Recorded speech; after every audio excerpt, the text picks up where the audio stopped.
So, are we going? Okay. Oh yes, I can see. Okay. So yeah, thank you for having me. What I want to talk about is this is an overview of some work that I've been doing on representations of doctors and scientists who are talking about spiritualism in Victorian periodical literature. So I'm really going to focus on a feud that arises between two very distinguished men of science, although they don't act in a very distinguished fashion, as we'll see. One is the physiologist William Benjamin Carpenter. Gonna skip. Yeah. So one is the physiologist William Benjamin Carpenter, who was the skeptic, and the other is the biologist Alfred Russel Wallace, who converted to spiritualism. So he's the believer. If I have time, which I might not, I'm also going to talk quickly about a short story by Mary Elizabeth Braddon. It's a ghost story, but it's looking at how some of the arguments I'm going to talk about are kind of filtering through into popular fiction and the popular press. Okay, so yeah, thinking about spiritualism in the Victorian period, this kind of became a big deal in the 1850s, and it came over from America with the Fox sisters and various other spiritualist superstars, mediums, seance conductors. And the interest in spiritualism continues all the way through the 19th century into the start of the 20th century. And then with the start of the First World War, this kind of reignited, reignited interest in communicating with the dead. So we're talking about decades of interest in spiritual phenomena, seances, mediumship, etc.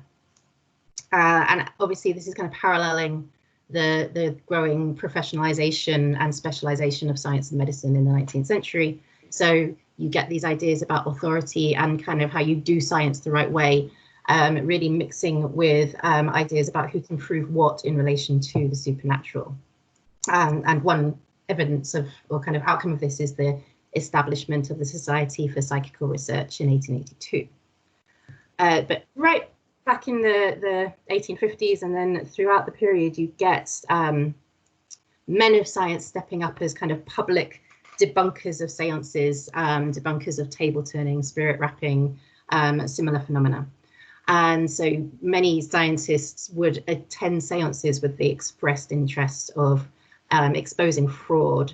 So another biologist, Edwin Ray Lancaster, in 1876 went to a seance with Dr. Slade, and then wrote about his experience visiting Dr. Slade in the Times. And he always uses the scare quotes, Dr. Slade, because he clearly wasn't a real doctor.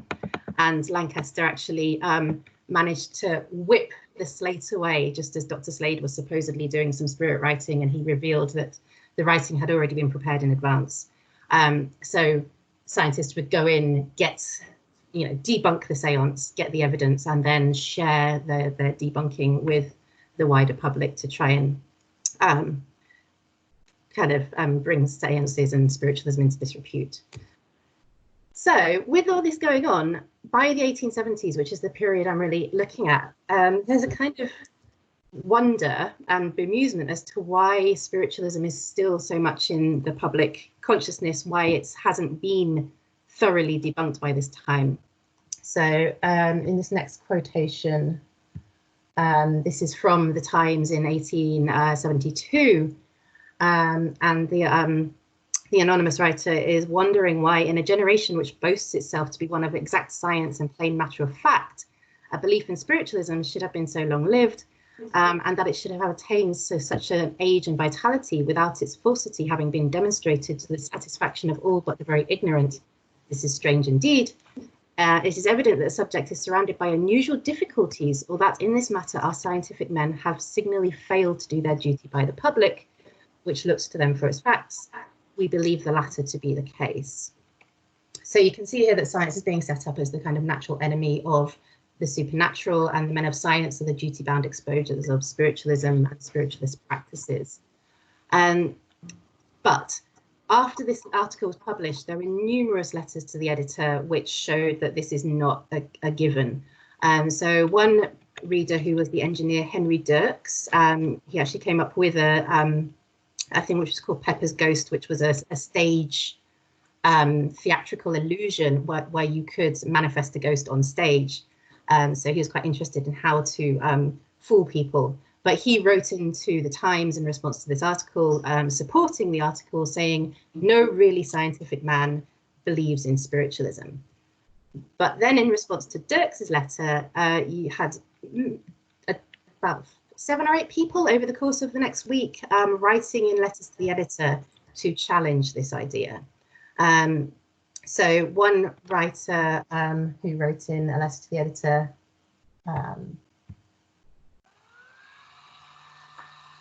by a spiritualist.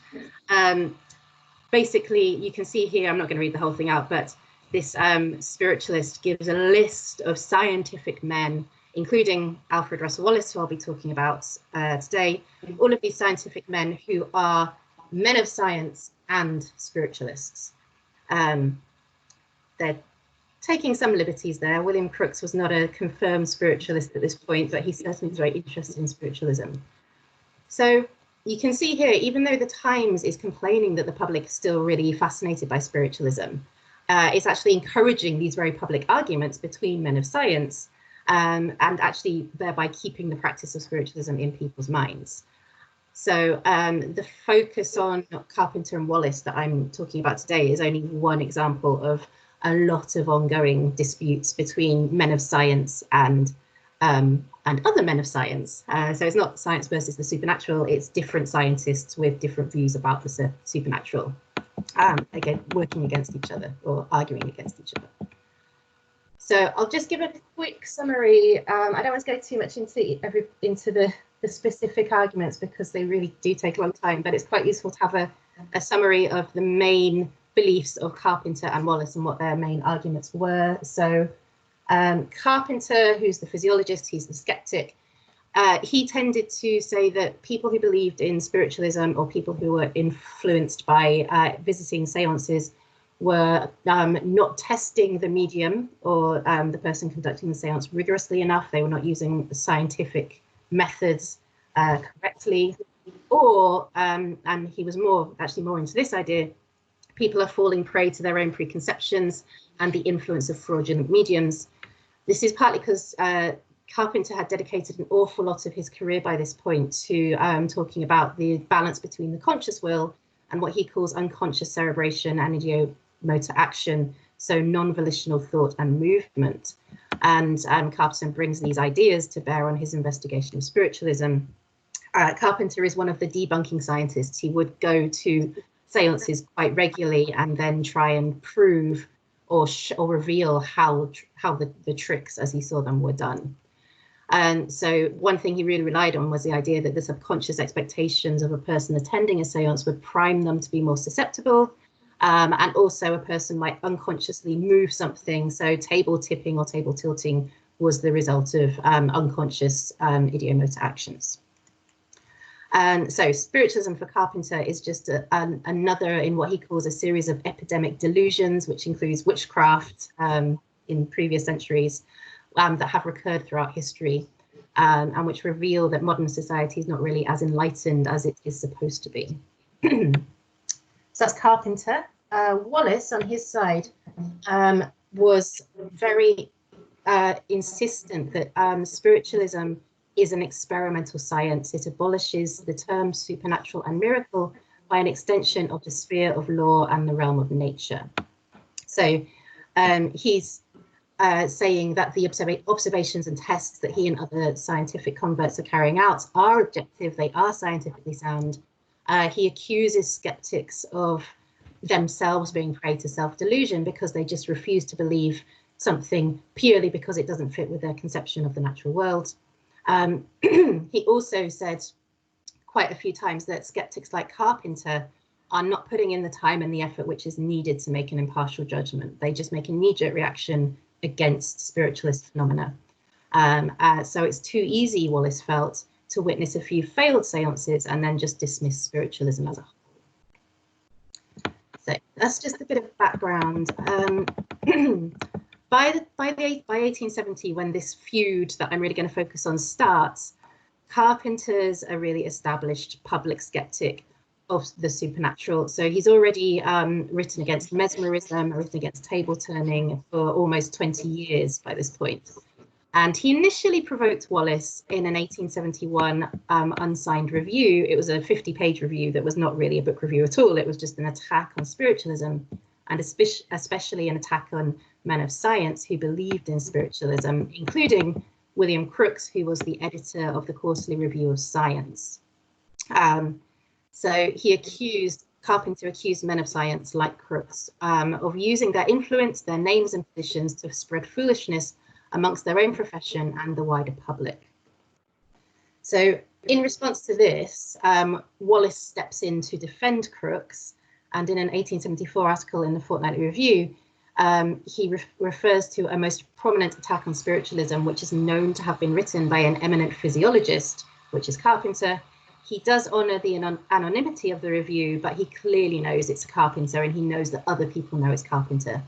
And this kind of sparks, but they basically take shots at each other in the popular press and the scientific press for the rest of the 1870s.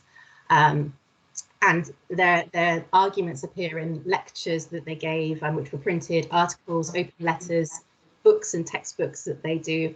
And so they're appearing in scientific periodicals, in the highbrow quarterlies, also in the more popular lower brow, mid-brow periodicals. And often their arguments also get summarized in local newspapers, or extracts get reprinted in local newspapers. So these arguments between Wallace and Carpenter are very, very public, and a lot of different social classes and social levels and areas of society have access to them. Okay, so what I'm really interested in, my kind of wider argument, or my wider focus of research, is how men of science are asserting and fighting over their own authority when they talk about the supernatural. So I'm not interested in whether the supernatural is real or not, or how they describe it, but how they use their own position as scientists, and often end up defending and damaging their own reputations as scientists when they're making these arguments.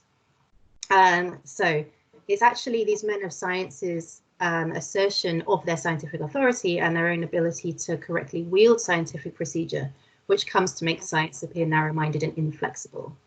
And it really becomes clear when you look at their feud, their disputes, that personal feelings, pride and frustration are really erupt a lot in supposedly logical scientific discourses.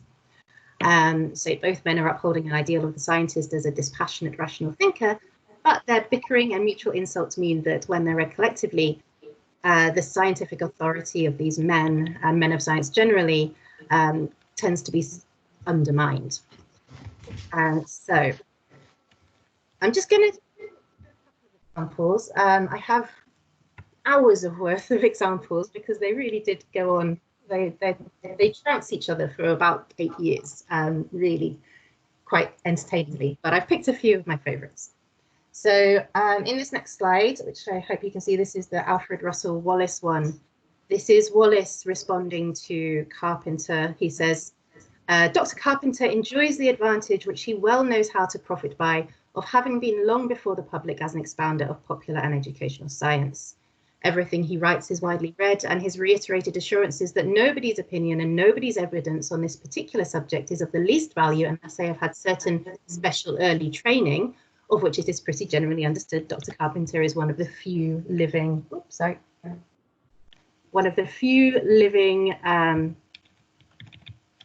representatives, have convinced many people that what he tells them must be true and should therefore settle the whole matter.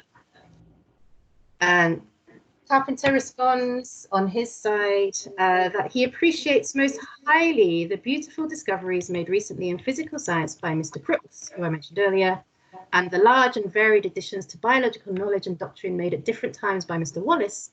I cannot blind myself to the fact that the very scientific distinction they have so deservedly acquired is doing great injury to the cause which I maintain to be that of reason and common sense. So in both of these examples, you can see these scientists are assuming that a man of their profession has the ability to influence, but also the duty to accurately inform the public.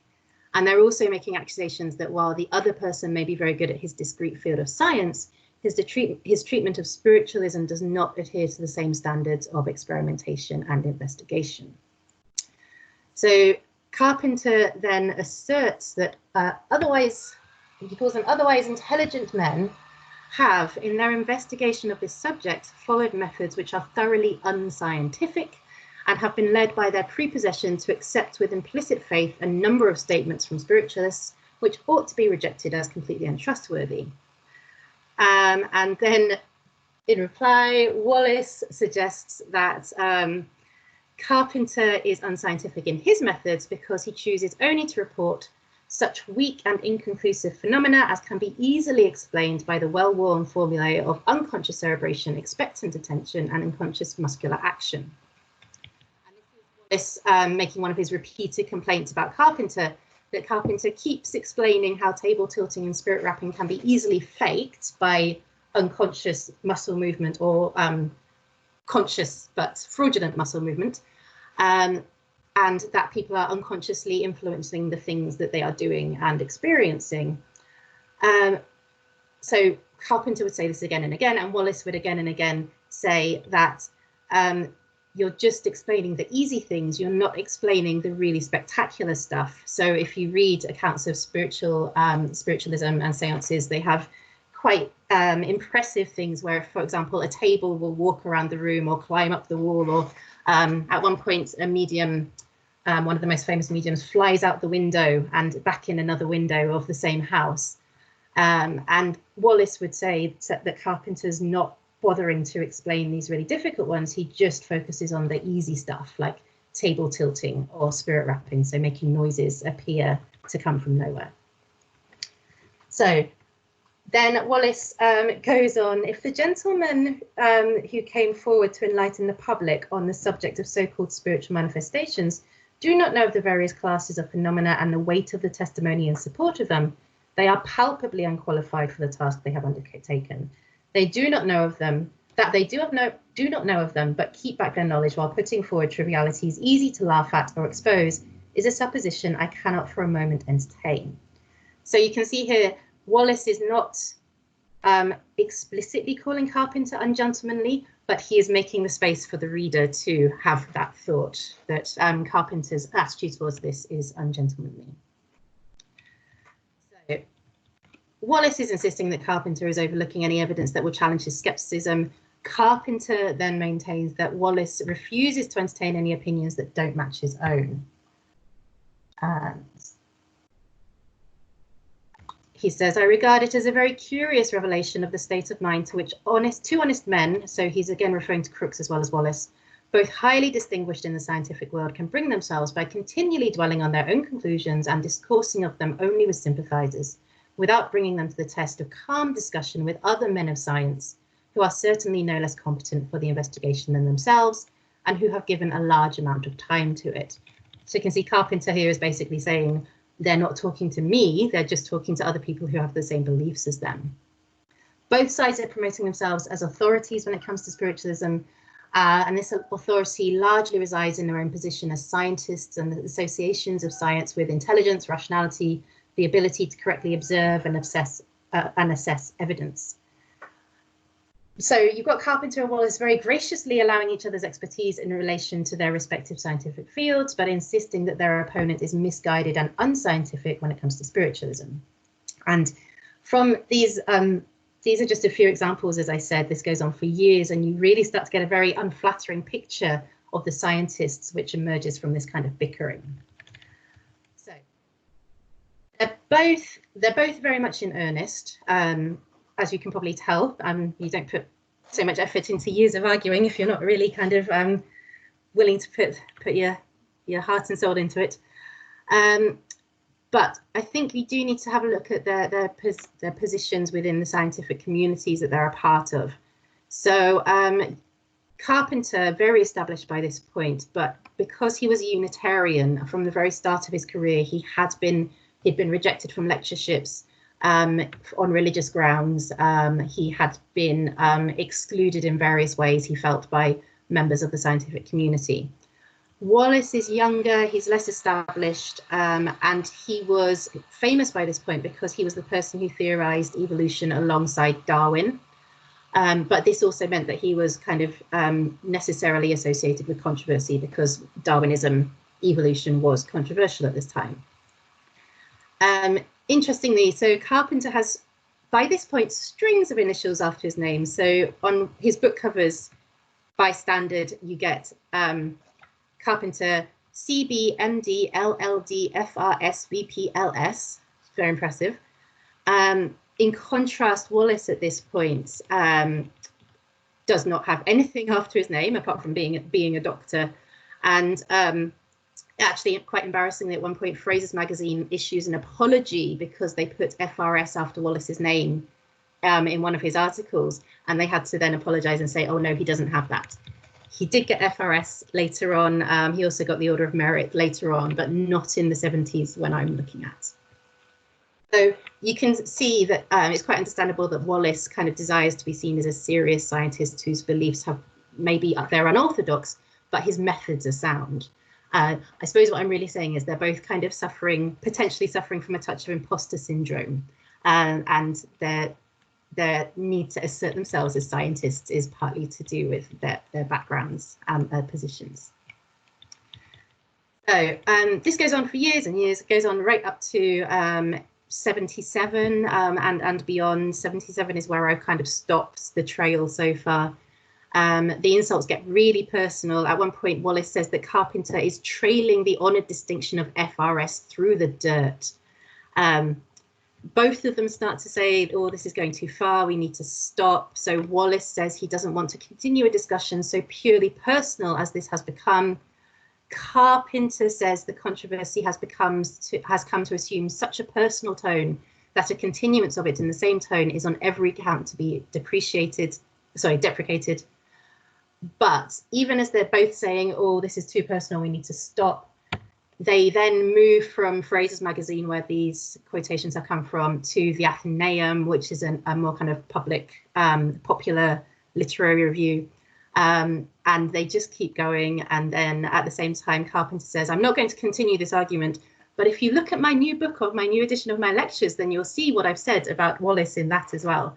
So neither of them can quite stop the argument. And I haven't really found a proper end to it.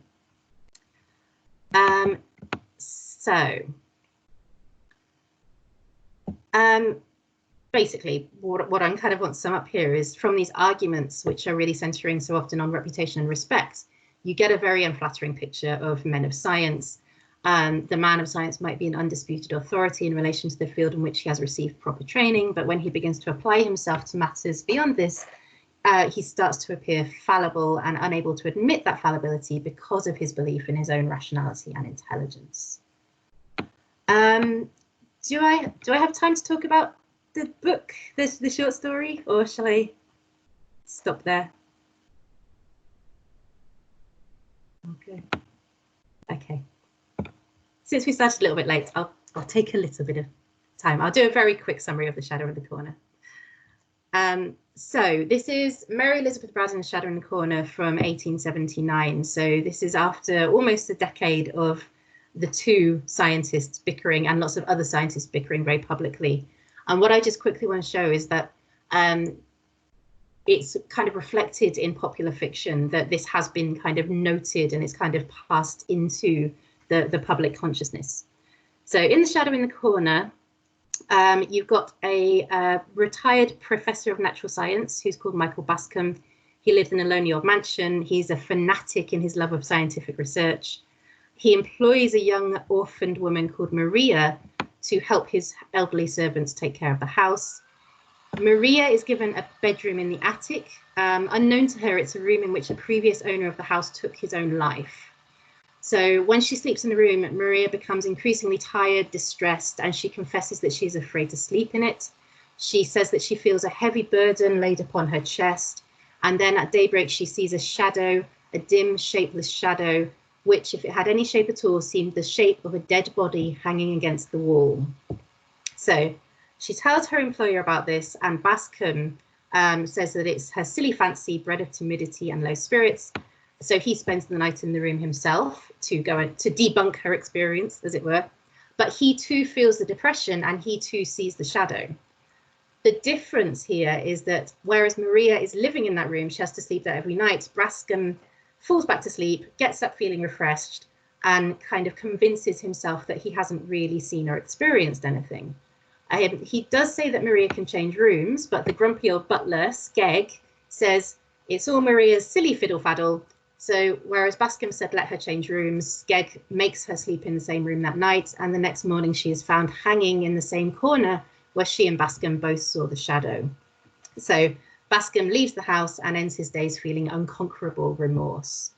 So we don't know if Maria has committed suicide or if something more sinister was going on or if a supernatural event has occurred. That's not really the point. The thing which is important here is that Braddon is replicating the assertions of authority that occur in the non-fictional examples that I've already talked about. So the difference, obviously, is whereas men such as Wallace and Carpenter confront each other as relative equals, in The Shadow in the Corner, Braddon shows the man of science, Bascom, asserting his authority over a person who, due to her age, gender, and class status, would be assumed to be less rational by many Victorian readers. So she's drawing on the negative images that are perpetuated in non-fiction, and therefore questioning scientists' rights to assert their authority over those who should, by social convention, defer to the judgment of the expert. There's a whole scene, which I'm not going to go into in detail, but there's a whole scene where Bascom asks Maria, he says, is it because you're ill-educated and you just have foolish fancies? And she says, no, my father made sure I was very well educated. I am very rational. He says, are you depressed because your father has died? She says, well, I am quite sad because my father has died, but I don't think that's it. He says, is it just the shadow of the wardrobe? She says, no, I know where the shadow of the wardrobe is. I've thought about that. This shadow is in the other corner. So he keeps asking her or offering explanations, and she keeps saying, I've already thought about it. This is not what's happening. But she can't win, because in the end, it comes down to the fact that he is the scientist and she is just the servant girl. And he says, basically, you're just being silly and you must listen to me. It's kind of an example of what we would now call mansplaining. So I think I'll just skip over talking about the rest of the story. I think that's enough to give you an idea. And I suppose my kind of general point here is that in these non-fictional and fictional examples, you've got men of science who are really unwilling to consider possibilities that do not align with their own beliefs. And even more, they're unwilling to admit that their own rationality might be fallible. And as a result, the scientist's insistence on his own scientific authority leads to an undermining of readers' faith in his reliability and integrity. Okay, so I'll stop there to leave some time for discussion. Thank you. Thank you, Helena. I'm just going to stop this recording now so that which I think I have I stopped it? No. I think I've stopped it. Yes. No, maybe not. Hold on, give me 2 seconds. Stop recording.